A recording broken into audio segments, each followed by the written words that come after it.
예, 오늘 전도서 9장 7절에 11절인데요. 11절 상반부까지, 11절 앞부분까지 하겠습니다. 전도서 9장 11절 말씀. 전도서 9장 11절 말씀 같이 읽습니다.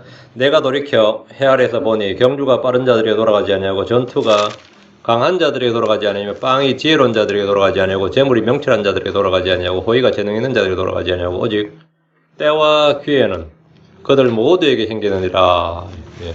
오직 때와 기회는 그들 모두에게 생기느니라. 그리고 때와 기회는 모든 time and chance입니다. time and chance happen to them all. 그들 모두에게 생기느니라. 아주 중요한 말씀이죠. 우리가 늘 체험하기도 하고요. 때와 기회는 모두에게 생기느니라. 그러니까 뭐 강한 자가 무조건 이긴다 그러면 스포츠 게임은 필요가 없는 거죠. 그런데 이쪽이 당연히 이길 줄 알았는데 그런 거 그게 이제 뭐 스포츠 토토도 하고 스포츠 복권도 있는 이유예요. 예. 약자들도 이길 수 있는 게 굉장히 많이 있으니까.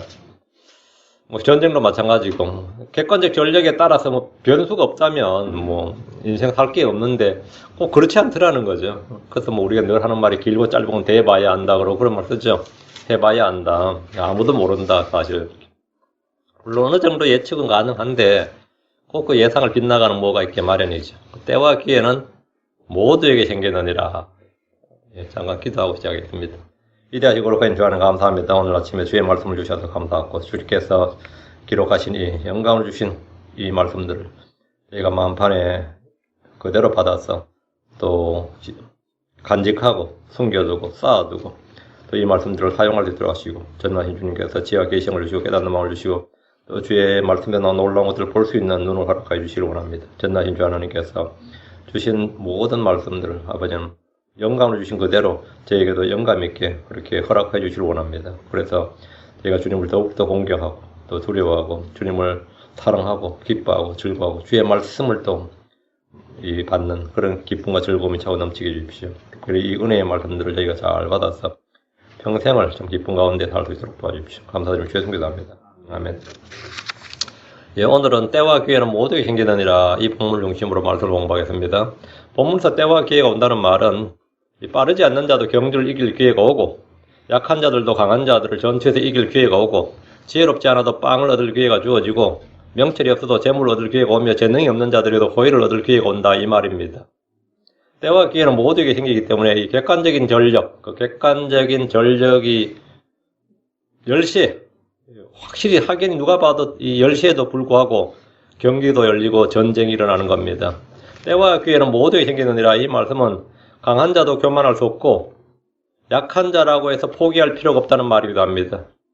강한 자라고 해서 그래서 우리말로 경적 필패란 말이 있어요. 적을 가벼이 보면 반드시 패한다. 이게 강한 자라고도 교만할 수 없고 약한 자라고도 포기할 필요가 없다. 아주 중요한 말씀입니다. 때와 기회를 세상에서는 뭐라 그럽니까? 운이라 그럽니다. 성도들은 뭐라 그러죠? 우리는 운이란 말 안 쓰니까 주의 은혜라 그럽니다. 때와 기회는 모두에게 생긴다는 말씀은 운을 믿어보라. 행운을 기다렸다가 잡으라는 뜻이 아니라 주님을 신뢰하고 겸손하고 주의 은혜를 간구하란 말입니다. 일의 결과는 합리적이고 객관적인 전망이나 예상과 일치하지 않을 때가 많습니다. 너무나 쉽게 승리할 줄 알았는데 실패하는 일도 있고 도저히 불가능한 줄 알았는데 성공하는 일도 있습니다. 이것은 되면 기적이라며 별 기대 없이 도전했는데 쉽게 성공하기도 하고 너무나 쉬워서 실패할 수가 없는 일이라고 생각했는데 도무지 이루어지지 않는 일도 있습니다. 도무지 할 수 없는 일도 있어요. 그래서 사람들은 세상을 뭐라고 그러죠? 요지경이라고 합니다. 요지경. 유행가도 있잖아요. 세상은 요지경이라고.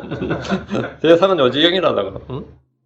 솔로몬 해 아래서 보니 경주가 빠른 자들이 돌아가지 아니하고 전투가 강한 자들이 돌아가지 아니하고 빵이 지혜로운 자들에게 돌아가지 않더라는 것을 생생하게 체험하게 되었습니다.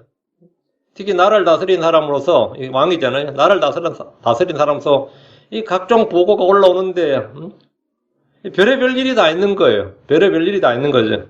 때와 기회가 누구에게 생기느냐에 따라 결과가 달라지기 때문입니다. 성경에서 가장 중요한 단어 중에 하나가 이 때라는 말입니다. 때와 시기는 아버지의 권한에 있습니다. 주께서 제자들에게 그때나 그 시기는 아버지께서 자신의 권능 안에 두셨으니 너희가 알 바 아니요. 그 때와 시기는 아버지의 권능 안에, 하나님의 권능, 하나님의 손 안에 있다고요. 성경 읽다 보면 때가 이르매, 때가 참에, 때가 되매, 때가 가까이 이르렀다. 뭐 때가 가까이 이르렀느니라. 이런 말씀, 때에 관한 말씀이 굉장히 많습니다.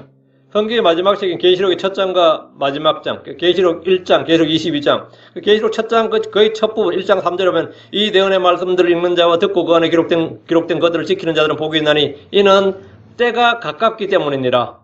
그 말씀을 읽고 듣고 지키는 게 복이 있는데 왜 그래? 때가 가깝다 이거예요. 때가 무슨 때가 가깝냐 이게. 이 일들이 하나님께서 말씀하신 일들이 성취될 때가 가깝다 이거죠. 우리는 마지막 때에 살고 있습니다. 마지막 때에 살고 있어요. 계시록의 시작이 때가 가깝다는 말씀이고 계시록 22장 마지막 부분의 마지막 부분, 그 마지막 장의 마지막 부분에 나오는 말씀도 같은 말씀이에요. 계시록 22장 10절에 또 그가 내게 이르되 이 책의 대언의 말씀들을 봉인하지 말라. 때가 가까우니라. 때가 가까우니라. 주께서 오시는 날이 가깝습니다. 지금 우리가 사는 때는 위험한 때입니다. 지금 어둠의 때입니다. 곧 심판을 시작할 때가 이릅니다. 베드로전서 4장 17절에 하나님의 입에서 반드시 심판을 시작할 때가 이르란 날이 있습니다. 하나님은 때에 맞게 계획을 따라서 일하십니다. 예수로서는 정하신 때가 되어 경건치 아니한 자들을 위해 죽으셨습니다. 주 예수님은 충만한 때가 이르러 율법 아래 나셨고 여자에게서 나셨습니다. 모든 것에 때가 있습니다. 전도서의 솔로몬도 이 말하기를 전도 3장 1절에 하늘나라의 모든 일에는 시기가 있고 모든 목조한 것에는 때가 있도다.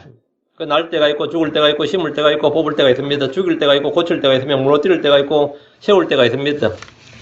울 때가 있고 웃을 때가 있으며 애고할 때가 있고 춤출 때가 있습니다. 얻을 때가 있고 잃을 때가 있으며 지킬 때가 있고 버릴 때가 있습니다. 찢을 때가 있고 꿰맬 때가 있으며 잠잠할 때가 있고 말할 때가 있습니다. 사랑할 때가 있고 미워할 때가 있습니다. 전쟁할 때가 있고 화평할 때가 있습니다. 때와 기한은 아버지의 손 안에 있습니다. 하나님은 때를 단축시킬 수도 있고 그 때를 늘릴 수도 있습니다. 성경 말하기를 전도 3장 17절에 이런 모든 목조한 것과 모든 일에는 거기에는 때가 있기 때문이라. 주님은 교회 시대에 사는 성도들에게 수확할 때 이렇게 말씀하셨습니다.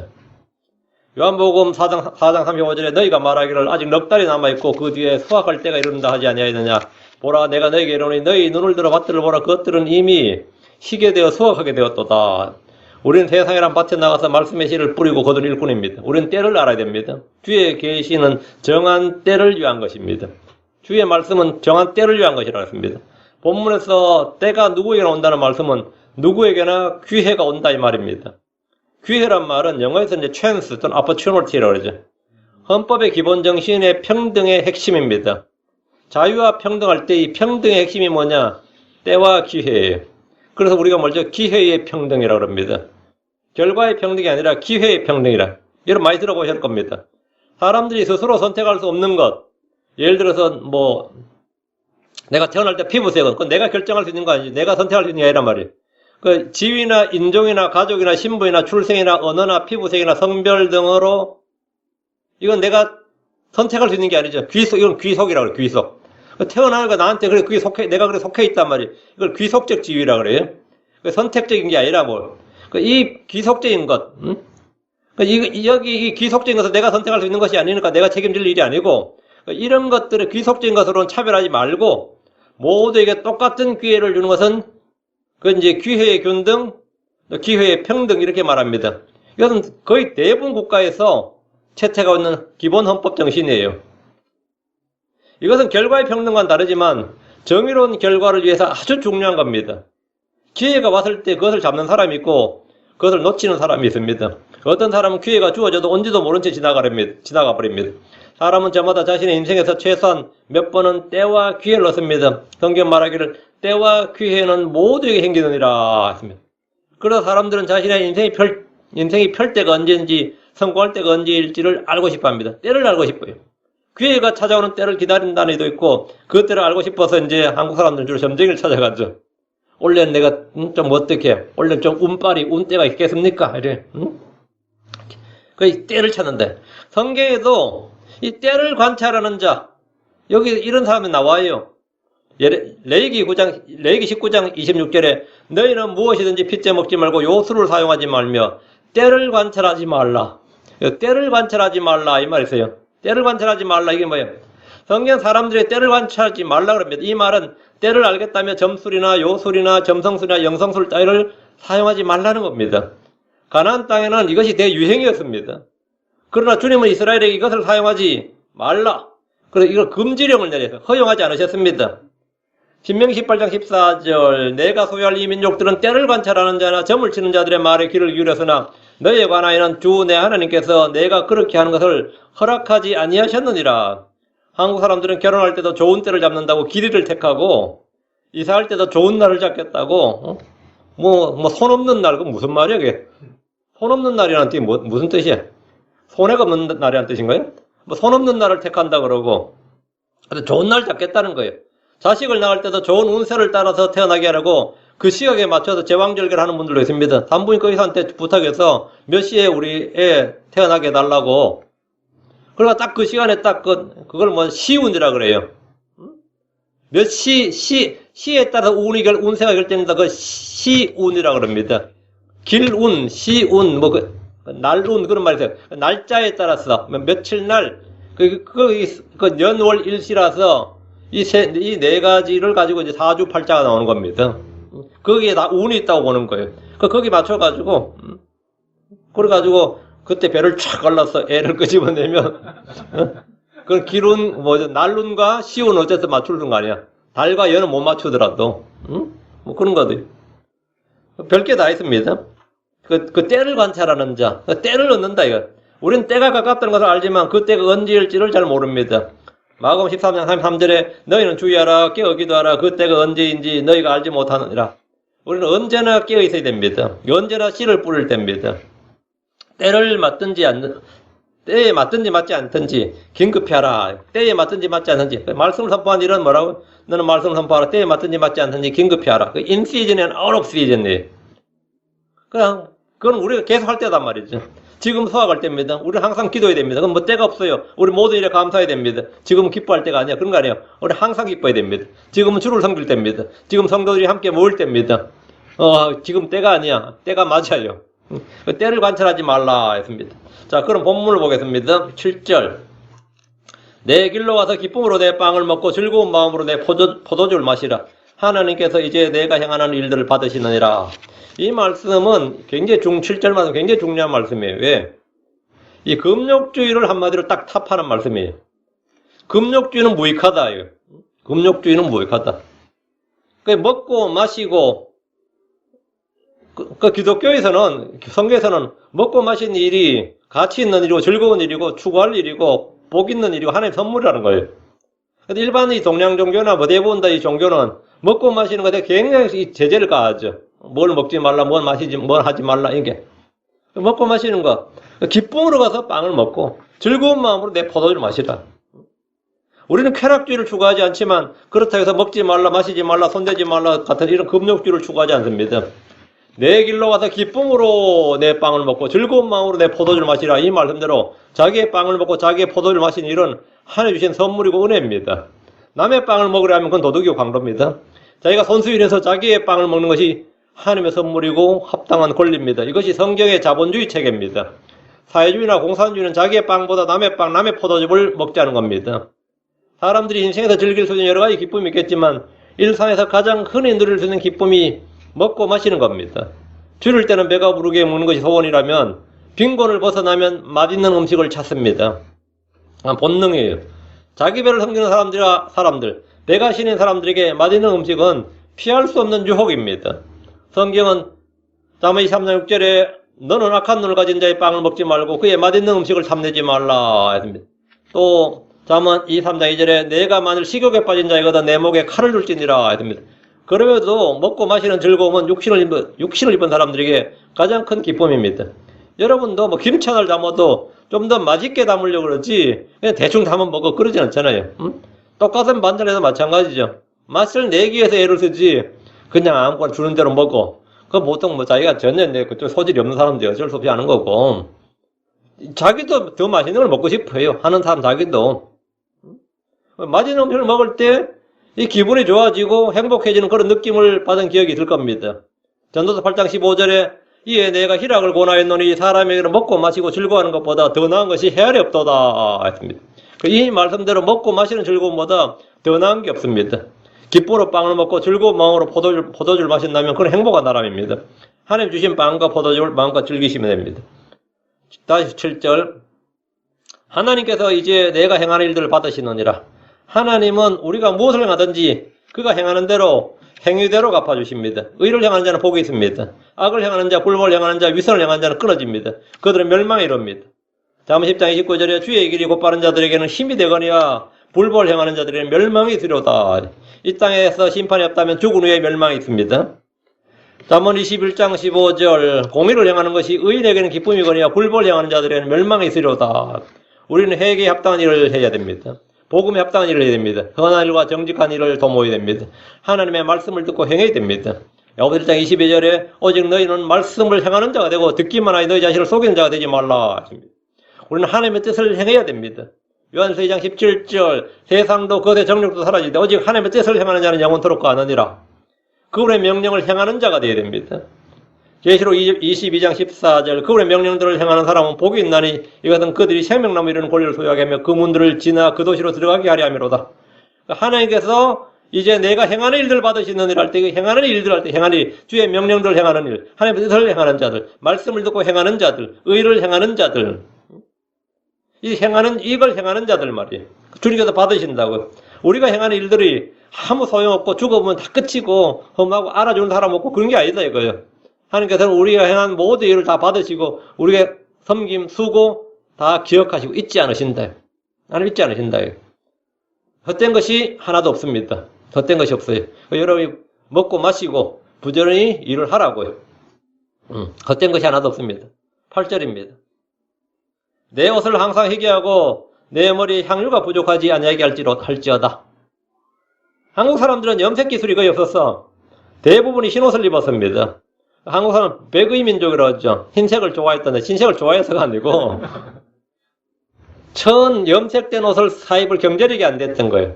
한국 사람들이 참 치명적 약점이 풀을 그렇게 먹을 풀, 못 먹을 풀을 잘 찾아서 나뭇잎가에도 이 먹을 수 있는 나뭇잎과 못 먹는 나뭇잎 해가지고 그 가난한 시절을 이겨냈어요. 아일랜드 사람들은 감자만 없어도 다 굶어 죽었다고. 아일랜드에 감자에 이 병이 들었을 때 아일랜드 사람들이 몇백만 굶어 죽었어요. 근데 한국 사람들은 그렇게 기근이 들어도 살아남는 이유는 풀을 뜯어 먹을 줄 알았어요. 심지어 솔잎도 뜯어 먹었으니까, 송충이처럼. 그리고 나무의 껍질도 벗겨 먹고, 그 정도로 생존력이 아주 강했어요.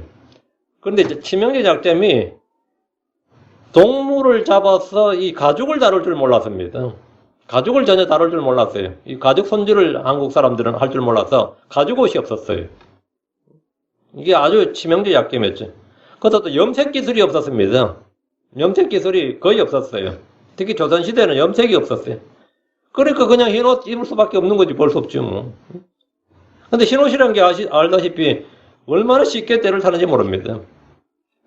내 옷을 항상 희귀하라는 말은 비싼 옷이나 좋은 옷이나 고급 옷을 입으란 말이 아니라 옷을 깨끗하게 입으란 말입니다. 이것을 영적으로 해석해서 옷은 성도들의 행실과 의이고 성도들의 의이고 희귀하라는 말은 거룩하게 하라는 뜻이고 향유는 성령의 기름 부음으로 풀기도 하지만 본문에서 문자 그대로 먹고 마시고 입는 것이 몸의 기저물편. 먹을 때는 기쁨으로 빵을 먹고 마시는 건 즐겁게 포도주를 마시고 옷은 뭐라고 깨끗하게 좋은 옷 잘 차려입고 맨날 나는 절제된 생활을 하고 금욕주를 한다 해가지고 헐벗게 보이고 할 필요 없다 이거예요.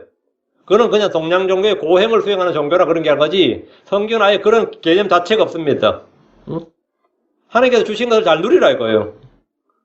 그래서 옷도 제대로 입고 잘 입고 말이죠. 일해서 벌어서 옷 사 입고 내 머리에는 향유가 부족하지 않게 하라. 이 말씀은 오늘날의 향수의 개념이죠. 잘 하라고요. 얼굴이나 머리에 기름을 바르는 이런 기쁨을 표현하는 겁니다. 이 동양 종교의 특징은 금욕주의로 자기 몸을 괴롭히거나 학대하는 것을 수행이니 수련이니 고행으로 높게 평가하고 먹는 것을 좀 정제시하기도 잘 먹고 하는 것을 정제시하고 말이죠. 먹고 마실 걸 좀 정제시하고 옷을 잘 입고 이런 것도 아주 이렇게 좀 터부시하는 경향이 있지. 근데 성경은 전혀 그렇지 않습니다. 성경은 자기 몸을 먹이고 아끼고 보양하라는 겁니다. 자기 몸에 먹을 것과 입을 것을 주고 깨끗한 옷을 입히고 머리에 향유가 부족하지 않게 최선을 다해서 잘 하라고요. 성경 몸을 괴롭히는 금욕주를 권고하는 것이 아니라 자기 몸을 아끼고 잘 가꾸라고 합니다. 성도들의 몸은 주의 전입니다. 9절입니다. 내 헛된 삶의 모든 날, 꼭 그분께서 헤아려서 내게 주신 내 모든 헛된 날에 내가 사랑하는 아내와 함께 즐겁게 살지어다. 이거 불교와 정반대죠. 혼인을 금하라 하는 종교와 정반대죠. 내 사랑하는 아내와 함께 즐겁게 살지어다. 기독교는 금욕주의가 아니다 이 말입니다. 그것을 이 삶 속에서 내가 헤아려서 행하는 수고 중에서 내가 받을 몫이니라. 그 아내 결혼해서 잘 먹고 잘 살라 이 말입니다. 이 땅에서 육신을 입고 사는 모든 날을 내 헛된 삶의 모든 날이라고 합니다. 이 땅에서의 삶은 죽음으로 끝이 나고 몸은 더 이상 존재하지도 않기 때문에 헛된 삶의 모든 날 이렇게 하는 겁니다. 사람들은 누구나 나이가 들고 죽을 때가 되면 삶의 모든 날이 아무것도 아니었다고 그리고 헛되다는 것을 알게 됩니다. 그분께서 헤아려서 내게 주신 내 모든 헛된 날이란 말은 누구나 한 번쯤 인식하는 날이 옵니다. 저는 주 예수님을 알기 전까지 그 20대 그 어린 나이에 굉장히 삶이 허무했어요. 굉장히. 그런데 예수를 믿고 나서도 성경을 잘 모를 때는 그 허무감을 가지고 있었습니다. 성경을 제대로 알지 못할 때는. 굉장히 하는 모든 게 다 헛된 거죠. 주 하나님 없는 사람들은 그의 모든 날들이, 인생의 모든 날들이 헛된 날입니다. 그냥 바쁘게 살아왔다 뿐이지, 어느 날 은퇴할 때쯤 되면 이게 헛된 거야. 그 나의 존재란 자체가 내가 죽으면 모든 사람이 잊혀져 버리고 나는 그냥 전혀 없었던 사람처럼 그렇게 묻혀버립니다. 솔로몬은 우리의 헛된 날들에 내가 사랑하는 아내와 함께 즐겁게 살지어다. 캐톨릭 사제들은 혼인을 금합니다. 불교 성녀들은 혼인을 금합니다. 이들은 금욕을 경건이요 선이요 거룩함의 표시인 줄 알지만 사실은 그게 마귀들의 교리입니다. 디모데전서 4장 3절에 이들이 혼인을 금하고 음식물을 삼가라고 명령할 테나 음식물을 하나님께서 창조하사 진리를 믿고 아는 자들이 감상으로 받게 하셨느니라. 금욕주의는 혼인을 금하라, 음식물 삼가라, 이런 거죠. 마귀들의 교리가 금욕주의로 혼인 금지, 음식물 삼가라 이런 겁니다. 그러나 성경은 혼인은 존귀한 것이고 아내를 얻는 것은 주님으로부터 좋은 것을 얻고 호의를 얻는 것이라 합니다. 잠언 18장 22절에 누구든지 아내를 얻는 자는 좋은 것을 얻고 주의 호의를 얻느니라. 특히 분별 있는 아내는 주로부터 온다고 합니다. 잠언 19장 14절 집과 재물은 조상들에게서 상속받거니와 분별 있는 아내는 주로부터 오느니라.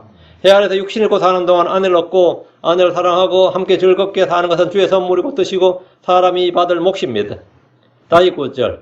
그것은 이 삶 속에서, 육신의 삶 속에서 내가 해 아래서 이 땅에서 행하는 수고 중에서 내가 받을 몫이니라. 이 땅에서 자기 아내와 즐겁게 사는 것은 이 삶 속에서 해 아래서 행하는 수고 중에서 내가 받을 몫이라고 하는 겁니다. 정당한 몫이고 권리다 이거예요.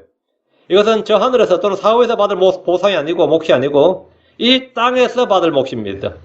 물론 주를 위해서 스스로 고자가 된 사람도 있겠지만 예외적인 경우고 성경 일반적인 원칙, 하나님의 뜻은 독신이나 비혼이 아니라 결혼해서 서로 사랑하며 즐겁게 사는 겁니다. 10절입니다. 무엇이든지 내 손이 해야 할 일을 얻는 대로 내 힘으로 그것을 하라. 이건 직업 선택에 관한 거죠. 무엇이든지 내 손이 해야 할 일을 얻는 대로 내 힘으로 그것을 하라. 내가 가게 될 무덤 속에는 일도 없고 계획도 없고 지식도 없고 지혜도 없느니라. 무덤 속에는 아무것도 없다고요. 이건 우리 몸에 관한 겁니다. 이 구절은 노동에 관한 성경의 관점, 부와 재물 얻는 일에 대한 겁니다. 무엇이든지 내 손이 해야 할 일을 얻는 대로 내 힘으로 그것을 하라 하는 것은 힘써 일하란 말입니다. 노동은 저주가 아닙니다. 성도들에게 노동은 사익입니다. 우리는 부자가 되기 위해서 일하는 것이 아니라 궁핍한 자를 돕고 선을 행하기 위해서 일합니다. 성경은 노동을 명령하고 있습니다. 일하라. 데살로니가후서 3장 10절에 우리가 너희와 함께 있었을 때에도 너희에게 이같이 명령하여 누구든지 일하려 하지 아니하거든 먹지도 말라고 하였노라. 누구든지 일하려 하지 아니하거든. 일할 의사가 없고 의지가 없고 일하려 하지 않는다. 요즘 자발적인 실업자들 있죠. 왜? 자기가 원하는 일이 아니면 절대 안 하는 거예요. 자기가 원하는. 미국엔 지금 수많은 불체자들이 있어요. 정말 저임금 받으면서 일하는데 기꺼이 일을 합니다. 특히 에이시언들은 일 정말 잘하죠. 거기에 반해서 이거 인종차별적 발언인지 모르겠다. 흑인들은 어때요? 에이시안들은 좀 기가 차지. 쟤네들이 영어를 못해. 시민권이 없어요. 응? 그러다가 신체적 피지컬 파워는 어때요? 우리보다 월등하다고. 우리는 아침부터 나가서 일하면 말이죠. 에이시안들은 아침부터 가드닝을 하든 페인트를 하든 무슨 일해도 오후 4시쯤 되면 녹초가 됩니다. 왜 여기 아침 일찍 나가서 일하죠. 캘리포니아 덥잖아요. 오후 4시쯤 되면 진짜로 더 이상 일을 하고 싶어도 못 하려면 녹초가 되는데 걔들은 그때 집에 와가지고 말이야 씻고 야간대학 갈 수 있어요. 힘이 아직 남아있어가지고 그 커뮤니티 칼리지 가서 학위 받아서 승진해요. 나중에 보면. 응? 그 라티노들이나 이런 애들 보면 힘 좋아요. 이 삿짐 나를 때 보면 우리 저걸 어떻게 나를까 싶은데 둘이 먼저 들고 날라요. 응? 그것도 계단을 막 이야 뭐 어림도 없는 그런 피지컬 파워를 갖고 있다고. 근데 걔들이 뭐하고 일하라고 놀고 있다고. 그래가지고 푸스템도 다 먹고 타이 복지금 다 먹고 칼키시 다 먹고 뭐 그저께 뭐 오클랜드에서는 보니까 유색 가정에 뭐 36,000불 월 500불씩 준다. 뭐. 백인들은 그 36,000불 안 되는 가정 뭐 어떻게 되는 거야? 응? 그 일 안에서 소득 없는 것도 걔들 전부 다 뭡니까? 인종차별 문제 때문에 소득이 없다고 보는 거예요. 인종차별 때문 아닙니다. 에이시안들은 흑인들에 비하면 여기서 훨씬 더 차별받고 있어요. 그럼 에이시안들은 진짜 흑인도 무시하는 게 에이시안이라고. 그런데 얼마나 바닥바닥 일을 하고 그렇게 해요. 성경을 따르면 뭐라고요? 누구든지 일하려 하지 아니하거든 먹지도 말라고 하였노라. 최고의 복지는 식권을 나눠주고 돈을 나눠주고 무상정책을 펼치는 것이 아니라 일을 하도록 하는 겁니다. 그게 복지정책의 기본이에요. 병자나 노약자가 되려면 무엇이든지 할 일이 주어지는 대로 그것을 해야 됩니다.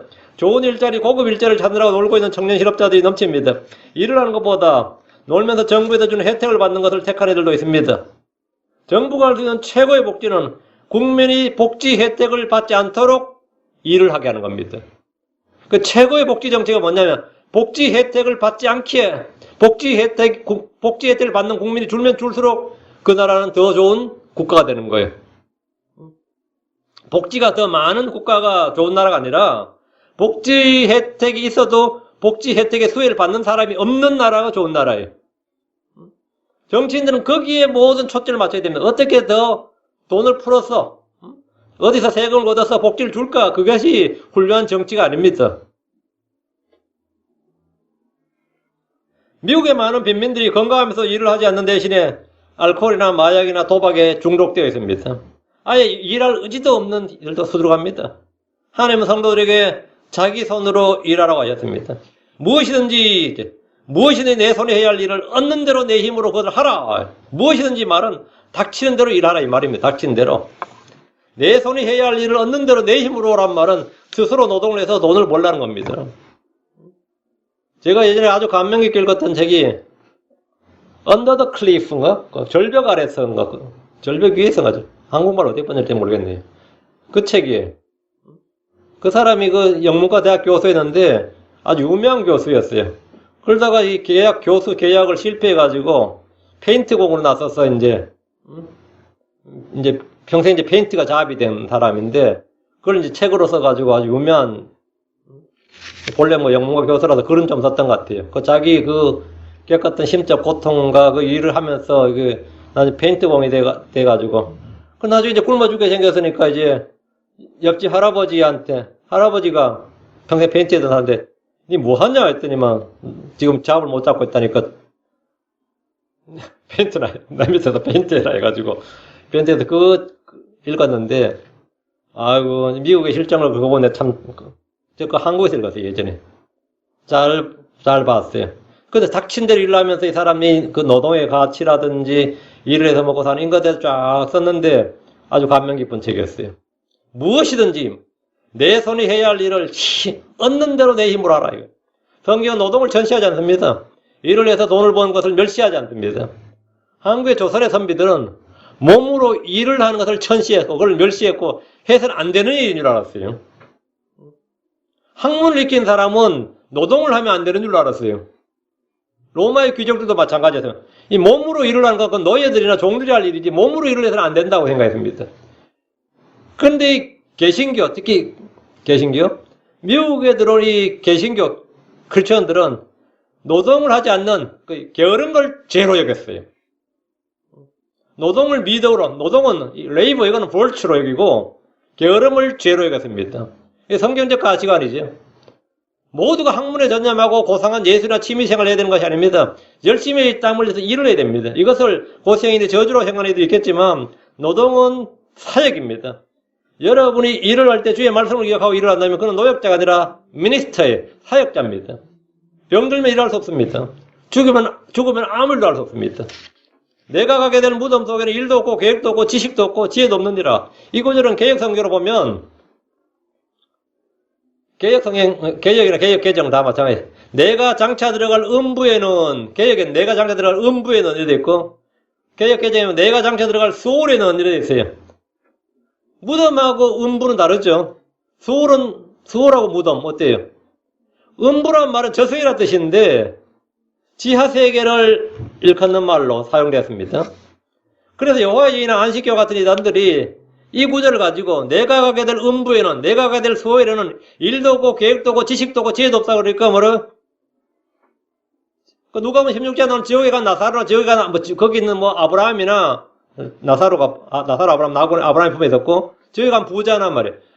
그게 음부다 이거예요. 거기는 누가복음 16장에 그 대화도 하고 말도 하고 의식도 있고 다 있잖아요. 그건 그냥 비유다 이거예요. 왜? 이 본문 따르면 거기는 음부에는 소울에는 뭐라고? 일도 없고 계획도 없고 지식도 없고 지혜도 없다고 돼 있다 이거 전도서요. 9장 10절에. 그래서 그들이 주장하는 게 뭐냐면 혼의 수면, 혼도 죽는다. 혼의 멸절. 이런 교리가 나온 겁니다. 그들의 그 핵심 교리예요. 사람이 죽으면 혼은 계획도 없고 지식도 없고 지혜도 없고 아무것도 없다 이거예요. 그냥 죽는 거라고. 그냥 싹 없어지는 거라고. 소멸이란 말이에요. 그러나 킹제임스 성경은 음부나 소울이 아니라 무덤이라고 되어 있어요. 무덤은 죽은 사람의 몸이 가는 곳입니다. 솔로몬은 죽은 자의 영이나 지금 혼을 말한 것이 아니라 죽은 자의 몸, 사체를 말합니다. 그럼 거기에 무덤에는 뭐라고요? 몸이 일할 일이 없어요. 없지 당연히.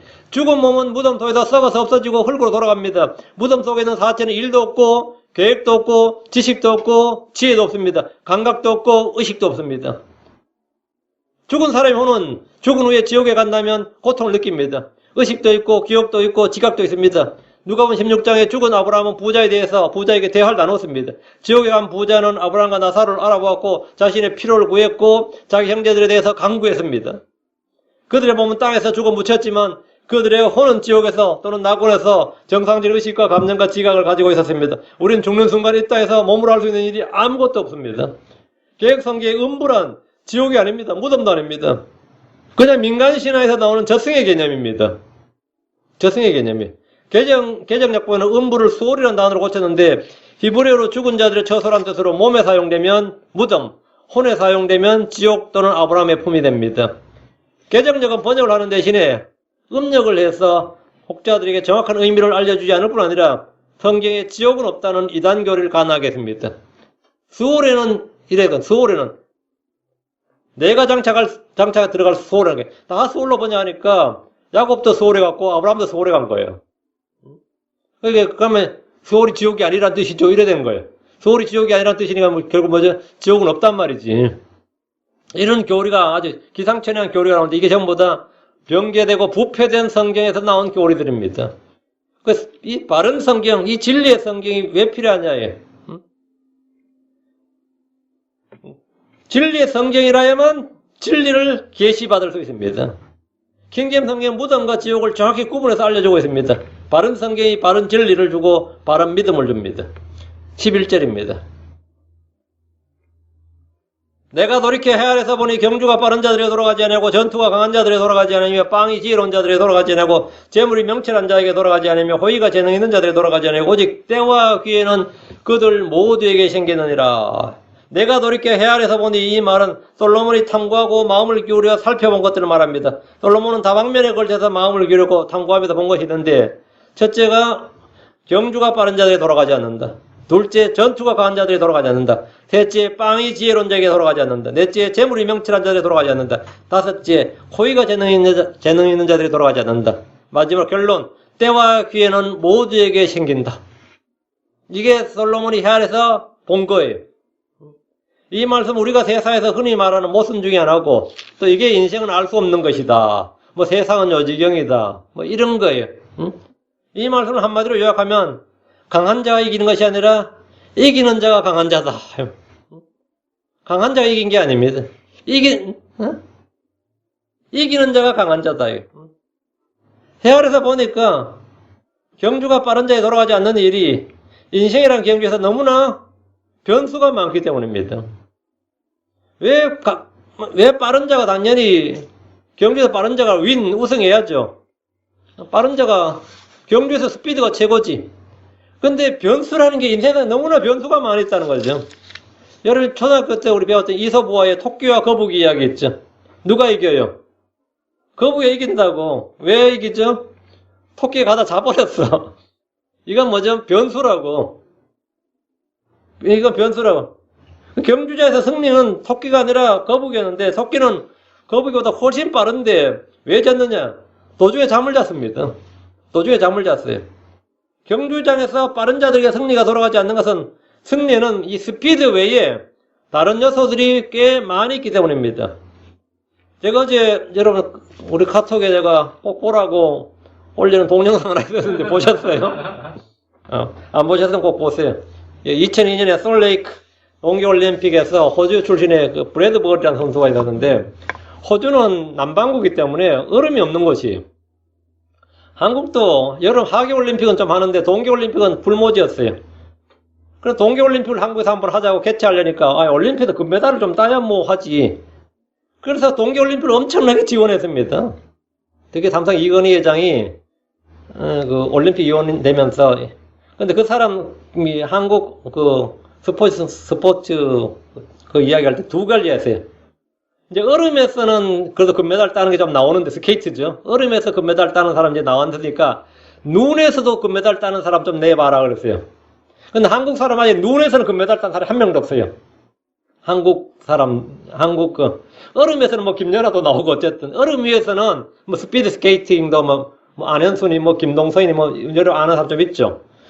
얼음 위에서는 한국 애들이 좀 언제 금메달 딴 사람이 좀 나오기 시작했는데 눈에서는 아직도 아무도 금메달 못 따니까 이 동계올림픽이라는 게 얼음과 눈인데 그러니까 눈에서 따야지 우리가 금메달 뭐 하여튼 올림픽을 할 거 아니에요. 한국도 평창올림픽이라는 걸 했어요. 그래서 막 외국 선수 기화도 시켰습니다. 눈썰 매고 금메달 따려고 한국으로 막 한국 국적 쪼가면서 한국에 눈으로 할 수 있는 사람이 없어가지고 그랬어요. 근데 이 호주는 뭐 더하지. 아예 눈이 없는 곳이니까 뭐 아이스링크가 별로 없고 하니까 빙상계에 이미 없었어요. 근데 하여튼 브래드버리라는 선수가 남반구에서 최초로 빙상 금메달을 딴 선수입니다. 그는 준결승전에서 꼴찌에서 2위로, 준결승전에서 꼴찌에서 1위로, 결승전에서 꼴찌에서 금메달을 땄습니다. 항상 이 사람 꼴찌에서 그냥 서서히 달렸을 뿐인데, 그래 됐어요. 그는 본래 참가하는 데 의의가 있는 그런 선수였습니다. 그는 늘 꼴찌에서 달렸지만, 앞에 선수들이 경쟁하면서 넘어지고 구르면서 천천히 와서 1등을 했어요. 천천히 와서 1등 했습니다. 그때 유난히 빙상이 경쟁이 셌어요. 한국의 안현수, 김동성이라는 뭐 걸출한 스타들이 있었죠. 미국엔 그때 오노라고 있었어요. 아주 유명한 선수입니다. 올림픽 몇 번 금메달 땄고, 또 중국에서 리자준이라고 있었고요. 캐나다에 또 유명한 사람이 있었어요. 그러니까 뭐 이 호주 선수는 그냥 참가하는 게 의의가 있는 거죠. 그런데 이 사람이 금메달 땄다고 그것도 엄청나게 경쟁해서 딴 게 아니라 천천히 와서 1등이었어요. 천천히 와서 꼴찌였어. 그것도 무려 3번이나 그랬습니다. 경주에서 빠른 자가 승리하는 것이 아니라 극적인 예를 보여준 호주 빙상의 영웅입니다. 그 사람 훈장도 받고 우표도 발행되고 지금 호주에 가면 그 사람 체육관도 있고요. 예, 그 호주 영어 사전에 두어 브래드버리 하면은 세상이란 아무도 알 수 없다 이런 뜻이에요. 그게 그 단어 뜻이 브래드버리 하다 이 말은 뭐냐면 끝까지 가봐야 한다. 아무도 알 수 없다 이거예요. 그 경주에서 빠른 자가 승리한 것이 아니다 이거. 우린 저마다 주어진 자기의 달려갈 길이 있습니다. 모든 성도는 달리는 경주자입니다. 우리는 부르심의 상을 쫓아서 앞으로 밀고 나가야 됩니다. 그런데 위너가 누굴지 우승한 자가 누굴지는 아무도 모릅니다. 저 사람이 먼저 믿은 자이기 때문에 먼저 당연히 나보다 몇 배 더 상을 받게 되겠지. 근데 그거는 진짜 그리고 심판대에서 가봐야 알아요. 아무도 모릅니다. 저 사람 선교사였으니까, 부흥사였으니까, 목사였으니까, 그거 아무 의미 없는 소리입니다. 아무도 몰라요. 주님 앞에 서봐야 알아. 응? 여러분이 천천히 뚜벅뚜벅 신실하게 거북이처럼 갔는데 가보니까 1등이더라. 어때요? 우리 목사님 저 뒤에 있더라. 보이지도 않더라. 가마들가게. 뭐 그럴 수 있잖아요. 보이지도 않더라. 응? 예. 모든 성도는 달리는 경주자들인데 우리는 부르심의 상을 쫓아서 그냥 앞으로 밀고 나가는데 고린도전서 9장 24절 경주할 때 달리는 자들이 다 달릴지라도 한 사람이 상을 받는 줄을 너희가 알지 못하느냐. 한 사람이 상을 받는다. 이거 올림픽이죠. 너희도 상을 받도록 이와 같이 달리라. 요즘은 뭐 금메달, 동메달 3명 주는데 예전 고대 올림픽에서는 한 사람 정도 상을 줬다. 월계관을 띄워줬는데 너희도 상을 받도록 이와 같이 달리라. 상을 받도록 달린다. 상을 받기 위해서 달리는 방법은 모든 일에 절제하는 겁니다. 그리고 신실한 거예요. 그 다음에 인내로 경주하는 겁니다.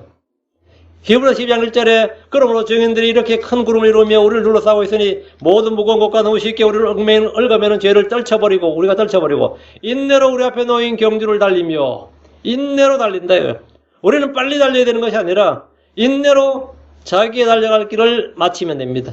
나의 달려갈 길을 마치면 돼. 대부분의 크리스천들은 순위는 고사하고 자기의 달려갈 길 자체를 마치질 못하고 죽습니다. 달려갈 길을 마치지 못하고 죽어요. 또 거기다가 열심히 달린다는 사람들은 또 반칙을 그렇게 많이 해요. 반칙을 하며 달린 거 전부 다 무효지 뭐. 반칙은 다 무효예요. 저도 고등학교 때 기억나는 게임이 하나 있어요. 한국 그때 군부 정권에 들어서서 스포츠 게임을 많이 장려했습니다. 체육회라는 것도 만들고 해가지고. 그 체육회 체육부 장관이라는 것도 있었습니다. 그래도 86년 아시안게임도 하고 88년 올림픽도 하고 막 그랬었어요. 제가 그때 고등학생이었는데 86년도 아시안게임 때 두 명이 굉장히 놀라운 사람이 있었습니다. 한 명은 5000m 달렸던 여자 5000m는 상당히 장거리잖아요. 임춘회였던가 했던 거는.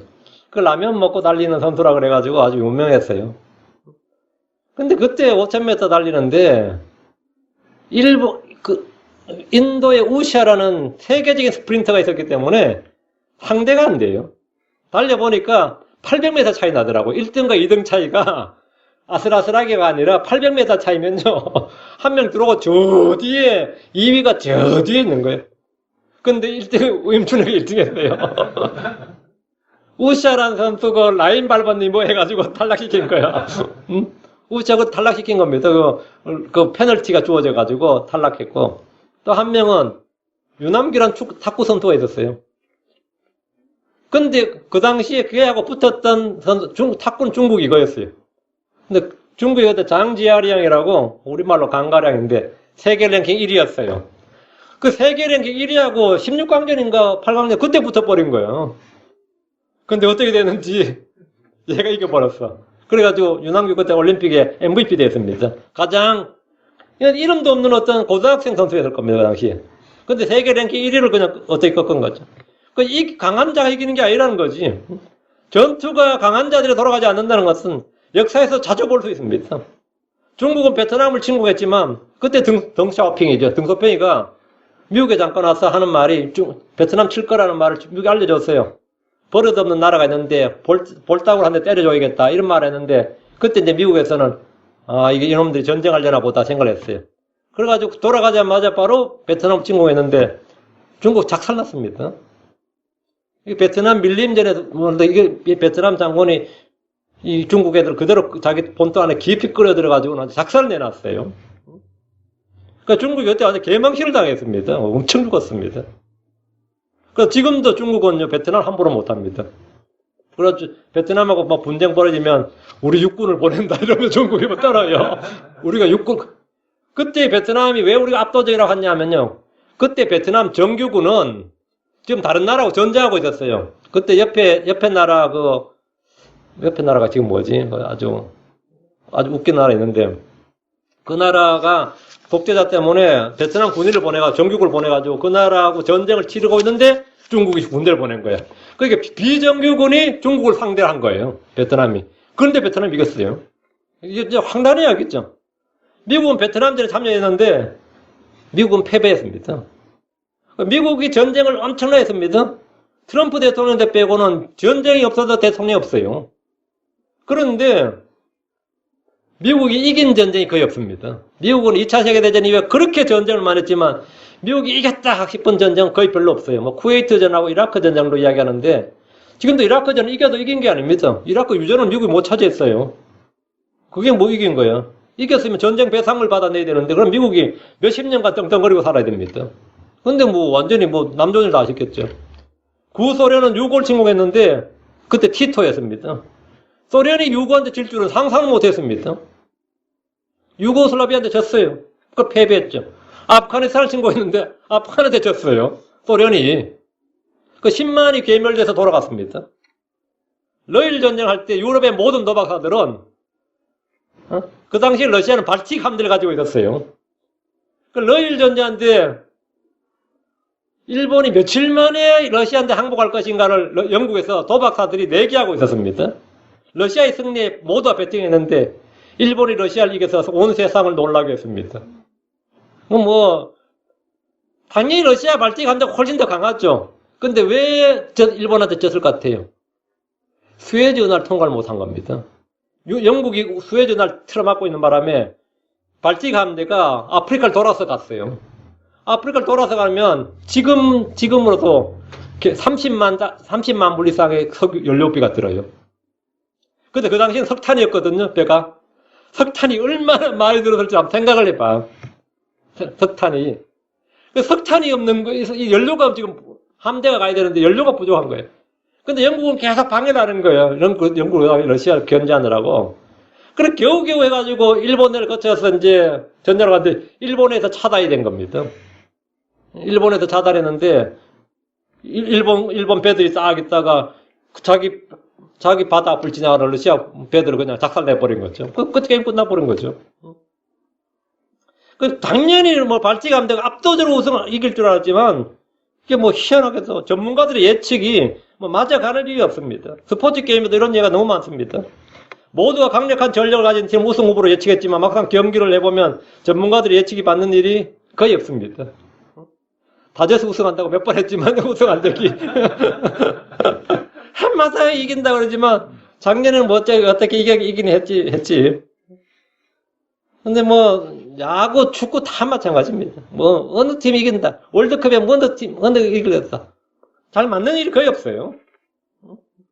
그래가지고 뭐 다크호스니 뭐니 하면서 별소리 나왔죠. 전투가 강한 자들에 돌아가지 않는 것은 승리의 요소가 강함으로만 결정되는 것이 아니기 때문입니다. 다윗과 골리앗의 싸움이 성기 대표적입니다. 골리앗은 거인이었고 당대 블레셋의 챔피언이었습니다. 그런 골리앗을 상대로 목동 다윗이 나서서 그를 이겼습니다. 강한 자가 이긴 것이 아니라 이긴 자가 강한 자입니다. 다윗이 강한 자인 거예요. 크리스천들은 그래서 좋은 군사들입니다. 우리는 믿음의 선한 싸움을 싸워야 됩니다. 우리는 죄와 싸워야 됩니다. 우리는 마귀를 대적하고 싸워야 됩니다. 우리는 혼을 거슬러 싸우는 육신의 정과 욕심을 대적해야 됩니다. 그럼 우리는 강한 자들이 아니라 약한 자들입니다. 여러분 중에 강한 자가 누가 있어요? 그런데 우리는 뭐라? 약한 자야. 그런데 이기는 자입니다. 그러나 우리는 뭐라고? 승리자라고요. 약한 자가 강한 자를 상대로 이기는 비결은 뭐죠? 믿음입니다. 요한일서 5장 4절 5절에 무엇이든 하늘에서 난 것은 세상을 이기느니라. 세상을 이기는 승리는 이것이니 곧 우리의 믿음이니라. 예수님께서 하나님 아들이심을 믿는 자가 아니면 누가 세상을 이기는 자냐? 예수님께서 하나님 아들이심을 믿는 자가 세상을 이긴다요. 승리의 요인은 우리가 강하거나 힘이 있어서가 아니라 승리를 주시는 그리스도가 계시기 때문입니다. 예수님은 구원의 대장이십니다. 그분은 세상을 이기셨습니다. 사탄을 멸하시고 이기셨습니다. 죄를 제거하셨습니다. 주 예수님을 믿는 자들의 승리를 주시는 분입니다. 고린도전서 15장 51절에 그러나 우리 주 예수를 통하여 우리에게 승리를 주시는 하나님께 감사하노라. 강한 자가 이기는 것이 아닙니다. 하나님은 강한 자들을 당하게 하려고 세상의 약한 것들을 택하셨습니다.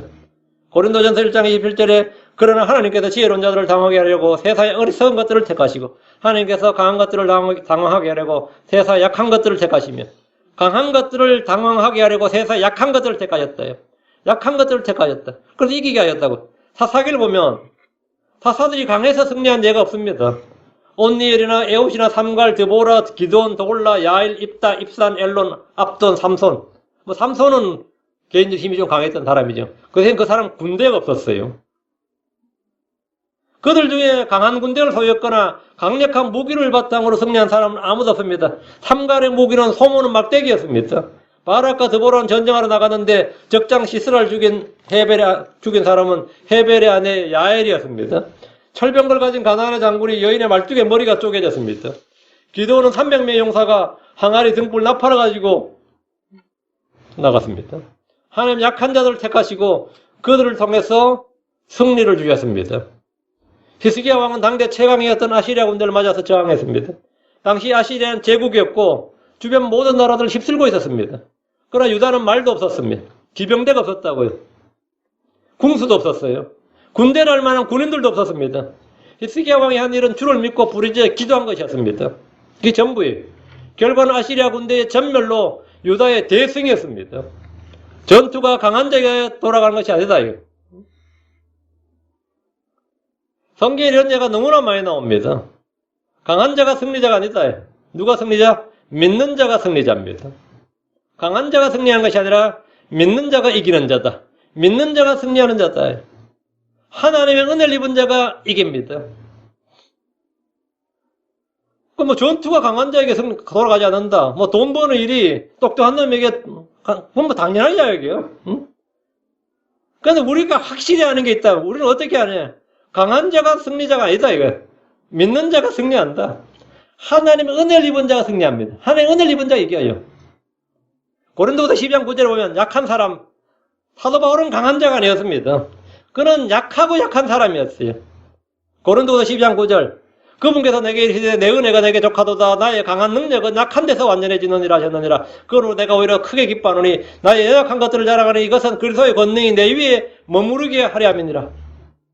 약한 데서 뭐라고 하나님의 강함이 완전해진다고. 그런 은혜 입은 자, 하나님의 은혜가 지금의 나를 만들었다고.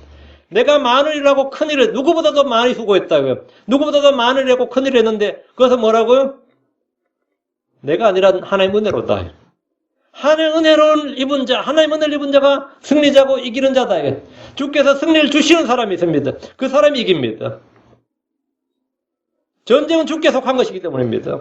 우리는 정복자들보다 나은 자들입니다. 우리 중에 육신으로 지혜로운 자나 강한 자가 많지 않습니다. 뭐 혹 있겠지만 별로 없어요. 우리 가운데 힘 있는 자나 부자들도 많지 않습니다. 뭐 혹 있겠지만 별로 많지 않아요. 그러나 우리는 뭐다? 이기는 자입니다. 우리는 이기는 자예요. 주께서는 겸손한 자에게 은혜를 주시고 주를 믿는 자들에게 항상 승리를 주십니다. 고린도후서 2장 14절에 항상 우리를 그리스도 안에서 승리하게 하시고 우리를 통해 모든 곳에서 그분을 아는 냄새를 풍기게 하시는 하나님께 이제 감사하노라. 오늘은 여기까지만 하고 셋째, 빵이 지혜로운 자에 돌아가지 않는다. 넷째, 재물이 명철한 자에 돌아가지 않는다. 다섯째, 호의가 재능 있는 자들에게 돌아가지 않는다. 이런 후반부는 다음 시간에 계속하겠습니다. 시간상은 오늘 여기까지 하겠습니다. 예, 잠깐 기도합시다.